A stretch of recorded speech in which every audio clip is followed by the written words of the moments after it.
Psalm 40, verse 8. I desire to do your will, my God. Your law is within my heart. Canadian Christianity is unique, and that Bible verse I just read changed the shape of Christianity in this land. See, I wrote an entire book called Overlooked, exploring what is different and important about Christianity practiced in this place. And one of the points of the book is that Canadians often feel somewhat overlooked when it comes to the world stage. But that can be a secret strength. Henry Allen, or Align as he is frequently called, was born in Rhode Island. And he grew up in a world that was deeply influenced by revivalists like Jonathan Edwards, George Whitefield. But after the Allens moved to Nova Scotia, Henry began his own revivalistic preaching throughout Nova Scotia and New Brunswick during the time of the American Revolution. And the world that the Allens grew up in was deeply influenced by Jonathan Edwards' sinners in the hands of an angry God.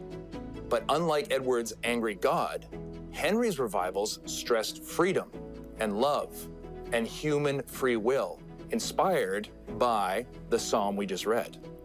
It also ignored the political realities of the time, because Henry believed the gospel was a much more compelling message than anything politics, even revolution, had to offer. Henry Align was able to combine British ideas, European ideas, and American ideas and blend them together and change them in the course of doing that into something new that worked really well for his time and in that place. His influence over Atlantic Canada during the Revolutionary War has caused some historians to call Henry Align, or Allen, the first Nova Scotian. But I would push that even further.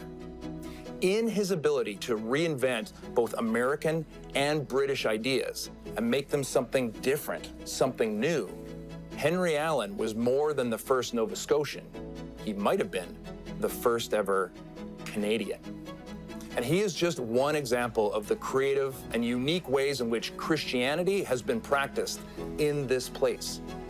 He discovered the freedom that can be found when we are overlooked, a freedom that can offer us numerous resources for our present divided world, a freedom that gives us room to play and invent and cast off things that don't work here and bring in things that do.